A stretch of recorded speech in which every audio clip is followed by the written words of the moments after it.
themselves as block level officers, BLO. Booth level officers, sorry. Booth level. Booth level officers. Booth level officers, as we all know, are government officers responsible for conducting verification of votes, addition, deletion. And they do so in cahoots with, obviously, the minister in charge, who is Mr. Basavaraj Bommai himself, BBMP, which is controlled for last 3 years by BJP government and Mr. Basavaraj Bommai in absence of elected representatives, and the election authority.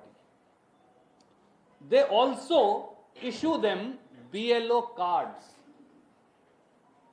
Next time you will find in Mr. Bommai's government, somebody will issue a IAS officer, principal secretary to CM card to a contracted employee. And they will say these 100 are secretary science, secretary technology, etc., etc. These are the cards that they issue. These are the set of cards that they issue. Each one of them has word BLO printed on them. Posing as officers of government of Karnataka, what they proceed to do is they go house to house and they collect information for every voter, their caste, gender, sex, address, marital status, Aadhaar card number, email, cell phone number, all this they take away. And what do they do with this information? They don't upload it on Garuda, the app which is of Election Commission of India. They upload it on Digital Samiksha, which is an app owned by a private company for commercial payment for use by MPs, MLAs, corporators, political parties. They upload it there. This is the third crime they commit. Number one, impersonate themselves as government officers.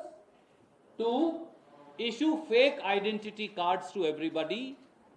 3, go and collect information from a voter which they cannot do. And 4, upload that information onto their own digital app so that they can sell it for commercial gain. They also subcontract, number 5, this work to agencies across Bangalore. So I give it to him, to him, to him, to him. So while I am committing murder, I am also subcontracting murder to 10 other people. You also go and commit murder on my behalf.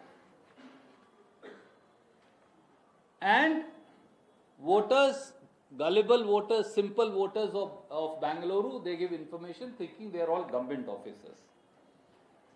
Last fact is the proximity of this so-called kingpin Krishnappa Ravi Kumar, also to a senior minister in the government, a former deputy chief minister.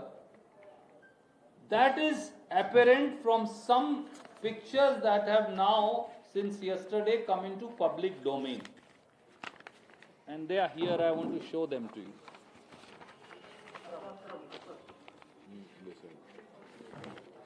This is the gentleman in front of you. And these are the birthday celebrations,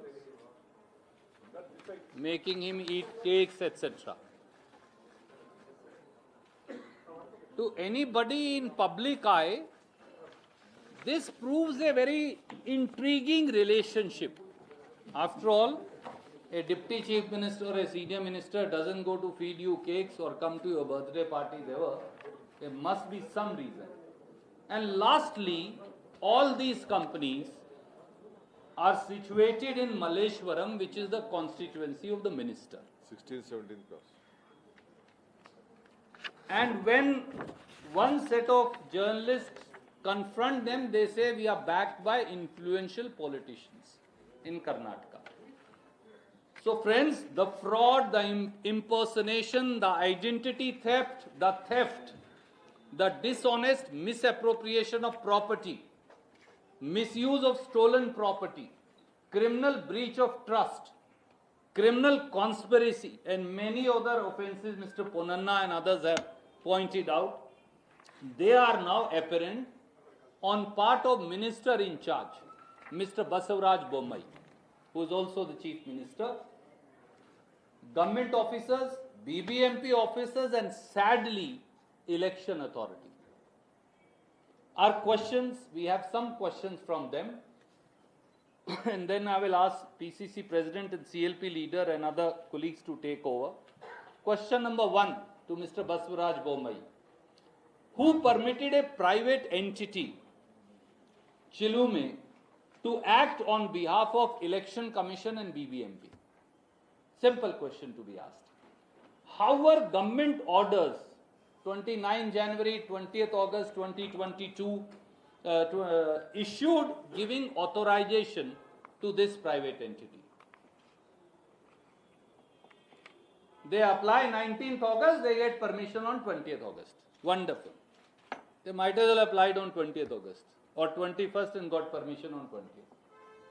Number 2, Mr. Bommai, why was an advertisement not ordered to be issued by you as in charge minister, BBMP or the election authority, either one of the three, before giving election work to a private entity? It's like the Morbi Bridge, if I may compare. BJP government in Gujarat is doing that and Mr. Bommai is doing it here. Why did you not advertise? Who recommended? There are, I am told, about 50,000 NGOs and such private entities in Karnataka. How did you dream that came to your mind? Who recommended this private entity in the first instance to you? Why was Minister in charge, Mr. Bommai, BBMP, Election Authority? None of them checked the antecedents, the work experience of this private entity, and why did you not get alerted by the absolutely suspicious offer saying I will cover each household in entire Bangalore free of cost? I will charge no money from the government. Was it not enough to raise an alarm on the malintent of the entity?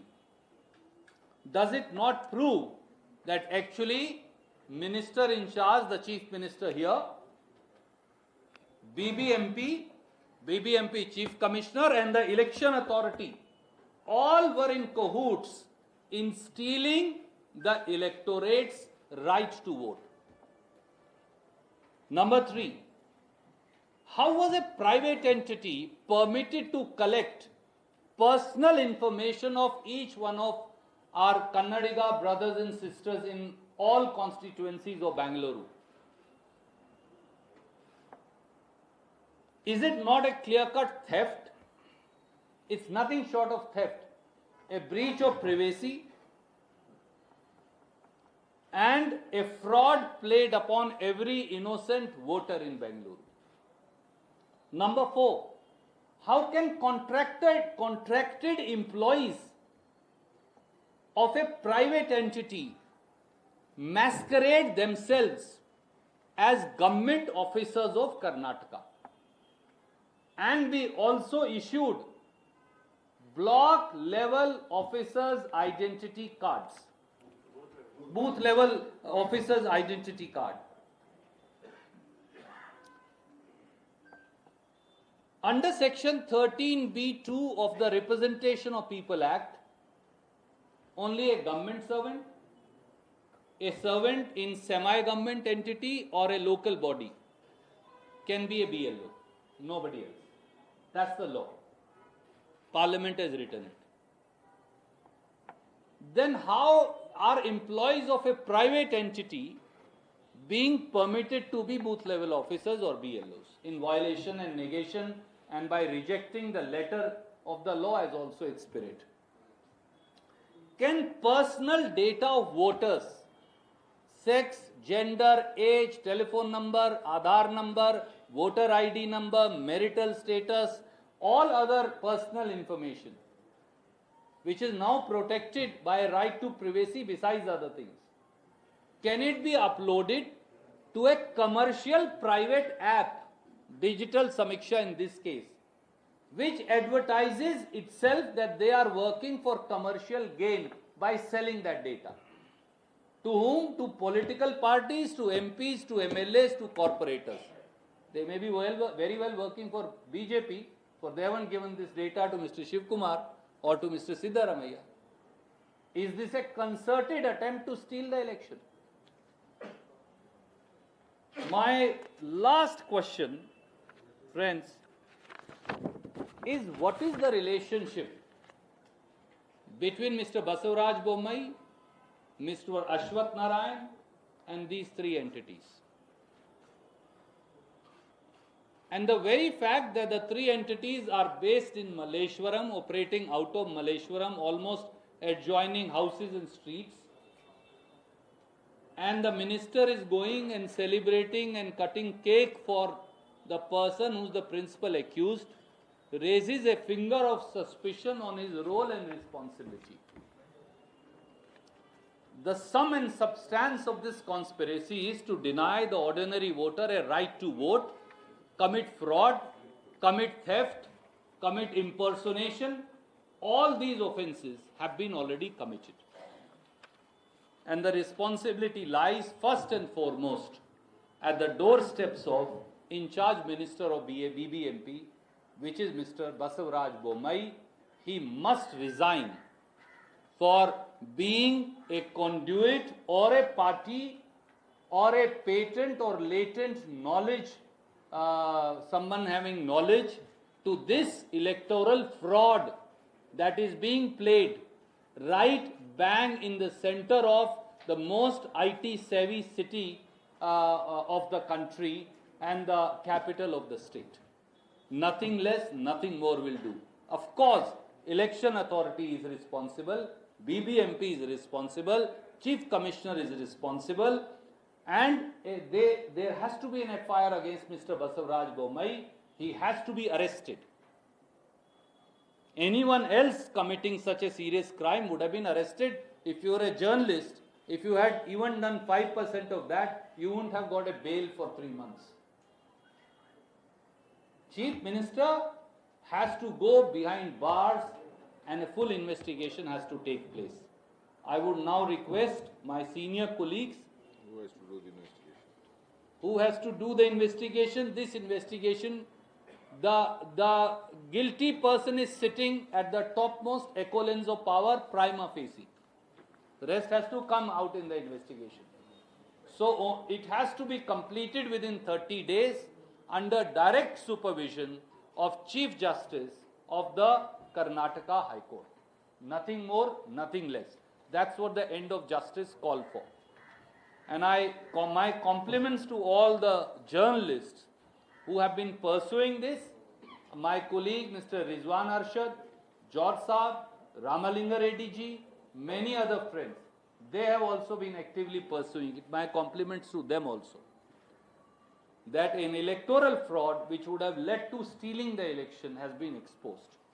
The matter is in People's Court. Party will take some necessary follow-up actions. Mr. Siddaramaiah, Mr. Shiv Kumar will speak to you about them. I also want to take your liberty because I have another engagement and they are here to answer all the questions. I now request CLP leader and PCC president to brief you. You are leaving or you will be? I'm going to take permission and go. Then you answer the question. No, sir. Then may I say? May I respectfully say? Both our PCC president, CLP leader and people who have conducted their own investigation, the working president, our MLA, our senior colleagues are all here. I have only spoken based on what they have investigated and they have come out with. They are here to take every question. I would have been most happy. There was an important engagement, that's why I came, and because of me, the press PC was late. But that was the order from the party.